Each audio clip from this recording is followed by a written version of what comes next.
Hey guys, welcome back to another video. If you are new here, welcome to my channel. For today, I'm really excited. The tamalera lady is finally coming out. So for today, I'm going to be showing you guys how I'm going to be making some homemade tamales from scratch. Now let's get started.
Stock pot, and this is what we call vaporera. So I already put the water to where the line is at.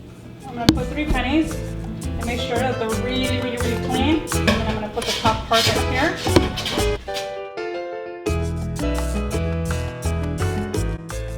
What the pennies are for is once the water is already dried, they're just going to be bouncing up and down, and it tells you when they're ready. Let's turn on the heat, let's turn on the water, and then we're going to start stacking up the tamales. Now we're going to cover it up with a plastic bag. I'm going to put the top, and I'm going to put a towel, some more weight, and trap all the steam.